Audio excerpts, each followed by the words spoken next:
नाही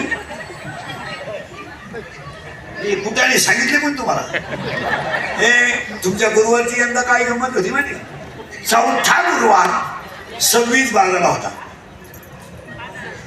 आणि 26/12 नेमकी एकादशी. आता लबाड बोलू नका तुम्ही गणपती हे बरे जाऊ दे जा घरी जा. कुणाला जायचं जाऊ हे कुणा जायचं शांतपणे कीर्तनाची लिंक तुमच्या तिला मजा राहत नाही. बसत नाही. आता जर परत बोलले तर ए निर्वाची बाटली दे ठेवून लहानपणापासून बाटलीच पाहिजे.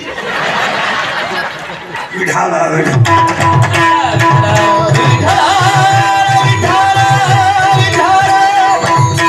काय होतं ए बरोबर कीर्तनाचं असं आहे एकदा लिंक लागली ना त्याला विषय चालत नाही आणि ऐकणार नाही ना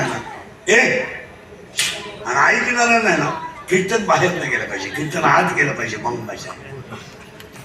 आता तुम्ही तरी पहिल्यांदा कीर्तनाला आले माझं हे चौथं आहे सकाळपासून 8 तास बोलतोय मी आज दिवसभर.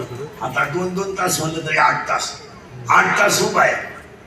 पैसा कामाचा आहे. जवळ असतं तर 5वं धरलंच असतं का पोटासाठी करावं लागतं. तुम्ही म्हणाल तो पोट तरी केवढं इळभर असं खातंय काय त्याचं कारण सांगतो तुम्हाला महाराज. सगळे तरुण पोरं नीट आहे का शरीर जोपर्यंत सुंदर आहे ना तोपर्यंत चांगलं वागून घ्या आणि भजन करून घ्या. उद्या इंद्रिय थकले ना लोक तुम्हाला कुत्र्यासारखे विचारणार नाही. आता हे माझं मशीन चांगलं आहे म्हणून लोक तारीख घेतात. उद्या माझे 2-4 दात पडले तार खाबा लोक म्हणतील हवा जायला लागली ऊन फट बोलायला लागलं बघ जन